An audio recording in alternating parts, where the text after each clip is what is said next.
শ্রমিক কল্যাণ foundation, OSL BSCIC, গণশিল্প corporation, নানা ধরনের প্রতিষ্ঠান, সেই প্রতিষ্ঠানগুলোতে তারা চুক্তিভিত্তিক নিয়োগ দিয়েছে। যাদেরকে নিয়োগ দিয়েছে তারা সকলে তাদের দলের বিএনপির দলীয় পদধারী নেতা কর্মী।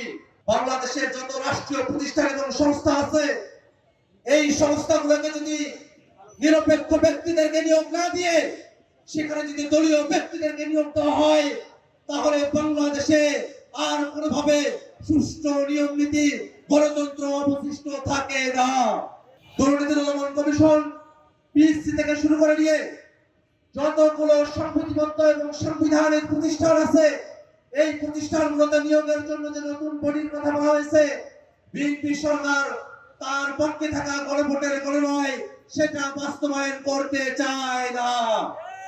লোডশেডিং কিংবা ঘরের বাইরের তীব্র গরমে ওয়ালটন রিচার্জেবল ফ্যান থাকলে থাকবে শুধু বাতাস আর বাতাস।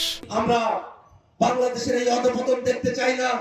আমরা বাংলাদেশ রাষ্ট্রটাকে নতুন করে করতে চাই, এমন একটা বাংলাদেশ আমরা করতে চাই যেই বাংলাদেশের সরকারি চাকরি হবে দলমতের বাইরে গিয়ে যোগ্যতার ভিত্তিতে, এমন একটা বাংলাদেশ যেখানে রাষ্ট্রীয় প্রতিষ্ঠানগুলোকে দলীয়করণ মুক্ত করা হবে, এমন একটা বাংলাদেশ যেই বাংলাদেশের সাংবিধানিক প্রতিষ্ঠানগুলোতে নিয়োগ দেওয়ার সময় সরকারি দল বিরোধী দল সকলের অংশগ্রহণ থাকবে, একটা নিরপেক্ষ বডির মধ্য দিয়ে নিয়োগ প্রক্রিয়া সম্পূর্ণ হবে। তার সমস্ত আলোচনা ঐক্যমত্য কমিশনে আমরা করেছিলাম। দুর্ভাগ্যের বিষয়, দুর্নীতি দমন কমিশন, পিএসসি থেকে শুরু করে নিয়ে যতগুলো সংবিধিবদ্ধ এবং সাংবিধানিক প্রতিষ্ঠান আছে, এই প্রতিষ্ঠানগুলোতে নিয়োগের জন্য যে নতুন বডির কথা বলা হয়েছে, বিএনপি সরকার তার পক্ষে থাকা গণভোটের গণনয় সেটা বাস্তবায়ন করতে চায় না। তারই লক্ষণ দেখা দিয়েছে সম্প্রতি 3 দিন হলো বাংলাদেশের 12টি সংস্থা এবং প্রতিষ্ঠানে সরাসরি দলীয় পদধারী ব্যক্তিদেরকে তারা নিয়োগ দিয়েছে। শ্রমিক কল্যাণ ফাউন্ডেশন, ওএসএল বিসিক, গণশিল্প কর্পোরেশন, নানা ধরনের প্রতিষ্ঠান, সেই প্রতিষ্ঠানগুলোতে তারা চুক্তিভিত্তিক নিয়োগ দিয়েছে।